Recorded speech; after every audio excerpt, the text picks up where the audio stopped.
son más de 400,000 mujeres en vez de las 317,000 mujeres.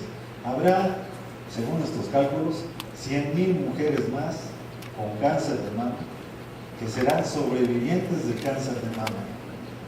Otra manera de ver eso es decir que habremos salvado o habremos pospuesto la muerte de 100,000 mujeres si es que nos acercamos a las tasas que existen en Estados Unidos o a la efectividad o a la sobrevida que existe en Estados Unidos, y que la nuestra está muy lejos de parecerse a aquella. Esta es la última gráfica, les agradezco mucho.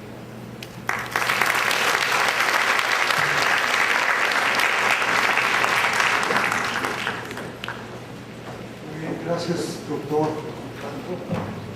No sé, con los organizadores tenemos tiempo de algunas preguntas o pasamos directo a las sesiones. Quizás podemos agarrar una pregunta si alguien tuviera. Alejandro.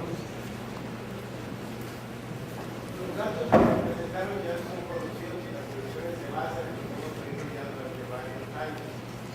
Yo lo que quisiera, si pueden tomar un minuto cada uno de los ponentes, es una breve reflexión sobre qué hacer. Aquí la doctora López nos insiste en la tecnología cada 2 años de 40 a 49, la doctora no la tenemos de los 40 a los 50 a los 60, porque no hay infraestructura existente, es un discurso reiterativo que año por año en los seminarios escuchamos.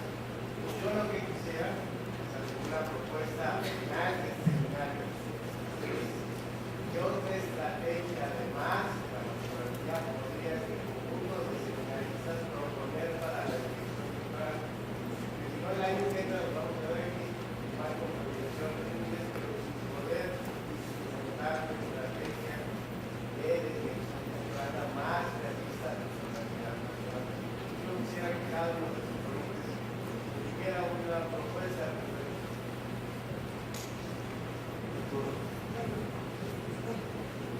Sí, querido doctor Juan, o sea, lo primero es que quiero aclarar que yo no estoy de acuerdo con la ley actual, eso ya lo discutimos en otro foro, pero esta cuestión de cada 2 años fue motivo de desgaste y estamos en lo que estamos. Pero bueno, el punto es que podemos seguir hablando de mamografía todo el tiempo, pero la realidad es que no tenemos mamografía en México. Hablar de un 20% realmente es decir prácticamente no hay. Entonces, cuando en el escenario no de tener 90% de cobertura, 95%, entonces podríamos empezar a hablar de alternativas. Entonces, vamos a tener que seguir hablando de mamografía, queramos o no, mientras tengamos estas vergonzosas coberturas como país. ¿Para qué están haciendo en otros países acompañando el examen clínico? O sea, lo que hay en el examen clínico. Y lo que podemos empezar a fortalecer es exactamente esta parte, sobre todo en mujeres más jóvenes. Bueno, hay desarrollos tecnológicos que están buscando nuevas estrategias con métodos ópticos para diagnóstico. También se va a acabar. Hay ultrasonidos que también se pueden acompañar con la mamografía, pero mientras no haya una demanda a nivel y una oferta,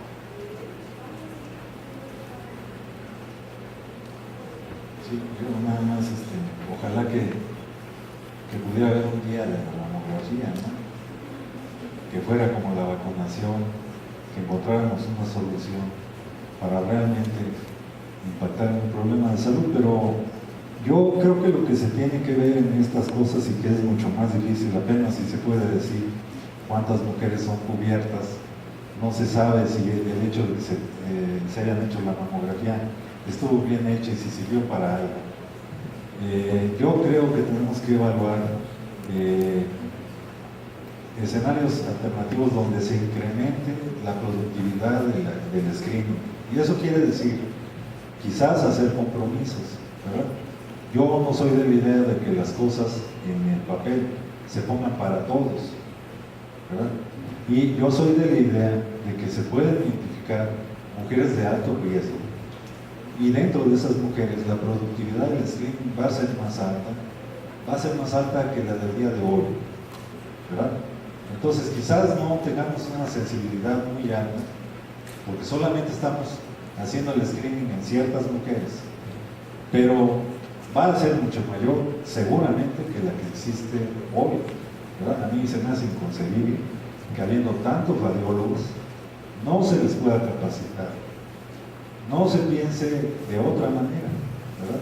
Pero pues esas son cuestiones que tienen que ver con nuestra burocracia.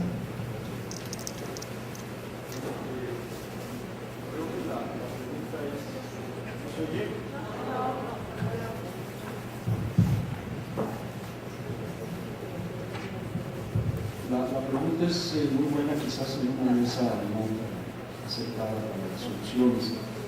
Yo estoy de acuerdo que hay que pensar más en el cómo que en el qué, pero en el qué seguimos con muchas faltas, porque estamos tomando prestados muchos datos. La visión que tenemos de México es muy parcial, no tenemos una visión completa. El problema de tener 20% de cobertura, ya el tratamiento, la detección se sabe del sistema de salud, tiene que ver con el sistema social. Y yo creo que ahí justamente en una política de cobertura universal se podría focalizar una serie de intervenciones, es decir, aunque sea una prioridad, si no está reflejada en el presupuesto, no nada más en términos de la detección, sino fundamentalmente en términos de los recursos humanos. Es decir, aquí están las necesidades, cómo hacemos el equivalente de servicios, cómo hacemos el equivalente de recursos humanos, pero no necesariamente basado en modelos importados, sino en nuestra realidad, que es muy heterogénea. Una cosa es lo que sucede aquí a unas cuadras en el Instituto Nacional de Cancerología y otra cosa es lo que sucede en Costa Rica o lo que sucede en Mérida. Y esa realidad es la que realmente tenemos que transformar. Entonces, no es una solución técnica, es una mezcla. Las propuestas técnicas están puestas en la mesa. Tenemos mucho que hacer en información. Tenemos que dejar de importar datos y usar más nuestros datos nacionales. Yo de verdad felicito tanto a Isabel como a Francisco por este esfuerzo, estas aportaciones a nivel internacional, pero también hago el llamado de que en la medida en que no tengamos mayor información y mejores sistemas de registro, vamos a seguir estructurando. Y por último, agradecerle a Felicia que nos haya incluido a este grupo de gente que lo que pretende es cada vez medir con más precisión, pero no con el afán de publicar, sino con el afán realmente de disminuir el problema de la situación de salud del país. Gracias.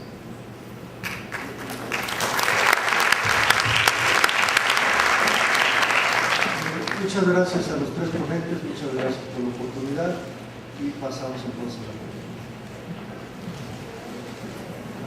En este momento pasamos a la comida.